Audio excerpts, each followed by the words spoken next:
how about that? 49 seconds playing time, and just like that, Corning has scored twice. So once again, Jim Braren's ready. Here's the kick, and it's a line drive shot fielded at the 13-yard line.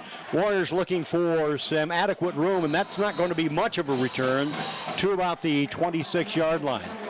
So Cale Donegan with a nice play there on the kickoff team. Good technique tackle there to bring him down. So the Hawks defense back on the field following the Rodriguez interception. Well, you can't emphasize it enough after getting shut out 43-0 over 2 games to finally come back, and in a span of 49 seconds you're able to score twice. That certainly has to help the boys, help to pump them up, even though we've got some fresh faces in there due to injuries, but apparently no problem there. So once again, going to work is Sam Treblecock. And the handoff, nice solo tackle for about a 3-yard gain at best for the Warriors. So the Warriors go back to the ground following the interception, the pick 6, and now they're going to shuffle some players in and out, but at 3:52 remaining here in the first quarter. Aaron Tremino on that last carry. Tremino's a 5'11", 205-pound senior. And his club coming out in desperate need of some points, albeit early though. 3:37 to go. Once more in motion. Treblecock looks, fires. It's complete. No, it's knocked loose. Double team coverage by the Hawks. And an out pattern pass near the 35-yard line. And that would be Chenango Valley territory.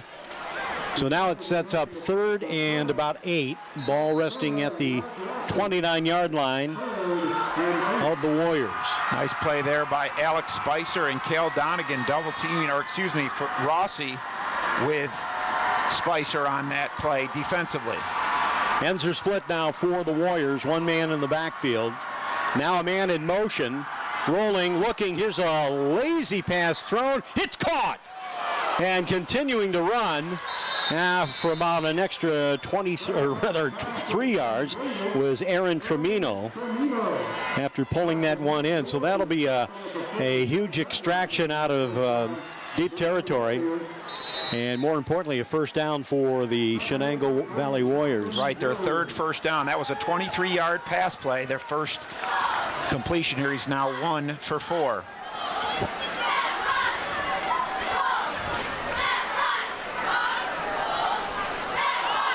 Loose ball on the carpet, right around midfield. And Corning came up with the ball.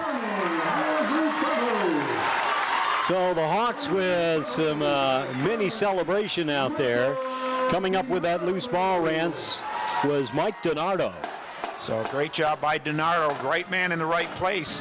Just a tremendous job of penetration, and they get another turnover. So 2 turnovers early in this game against Chenango Valley. So RLM Sports and Big Fox TV bringing you the presentation of this game between Corning and Chenango Valley. This game being brought to you in part by Simmons-Rockwell.com.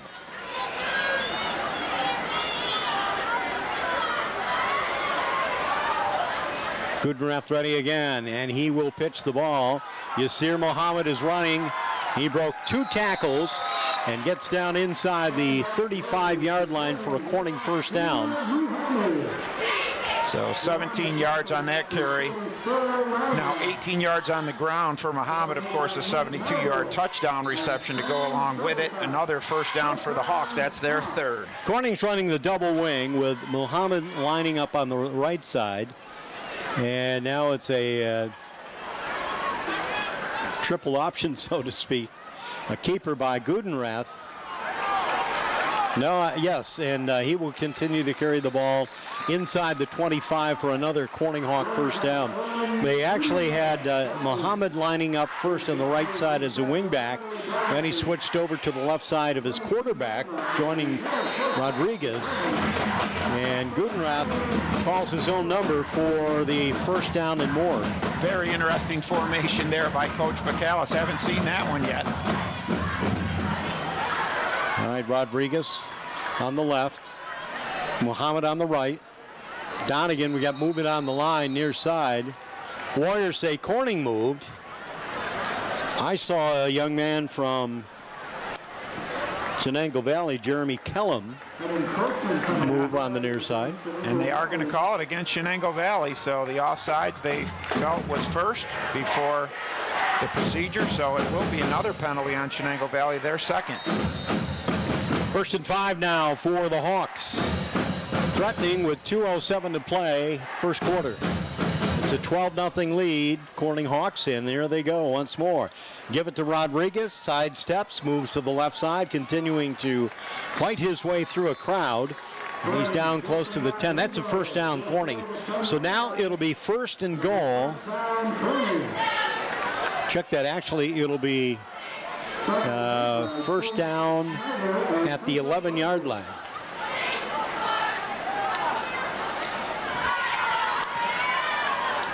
Gudreth has them ready to go and hurry up offense. Again to Rodriguez. He's in for the score. Jason Rodriguez.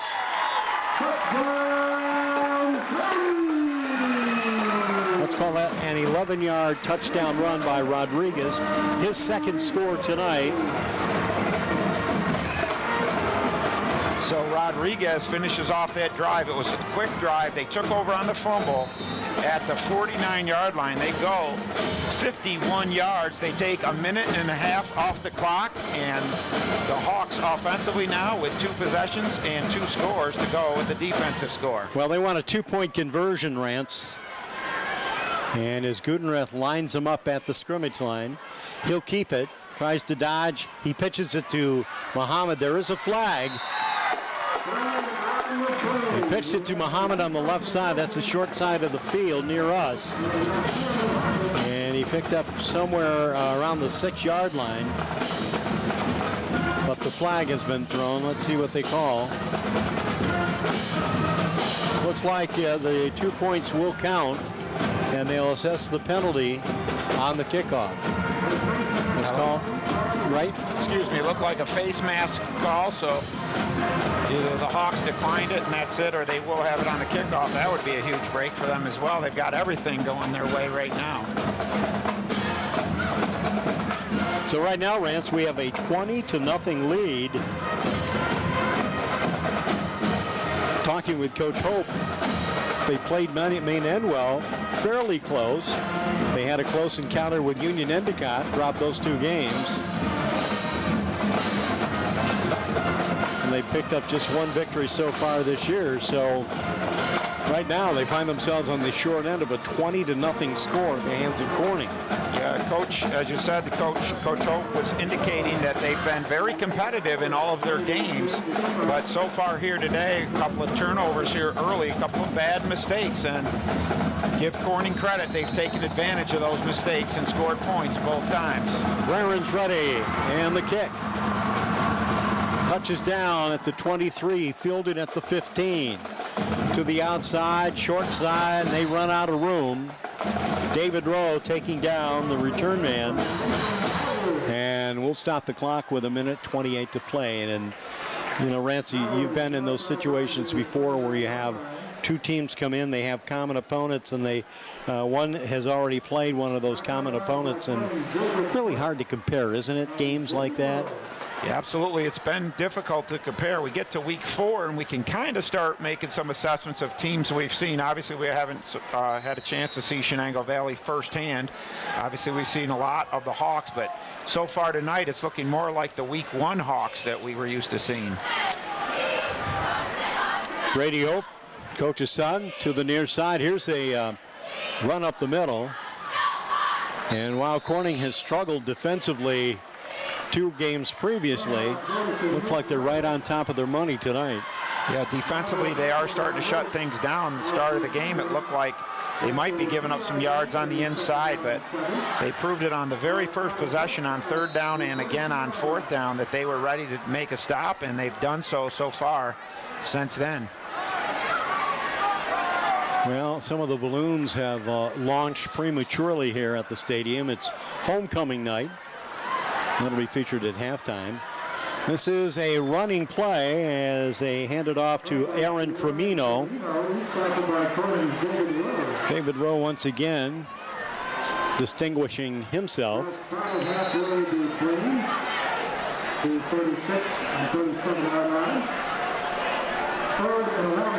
So the Hawks staying in their 4-4 defense and have done a good job at the interior stopping the Chenango Valley attack. Last two possessions, obviously both turnovers.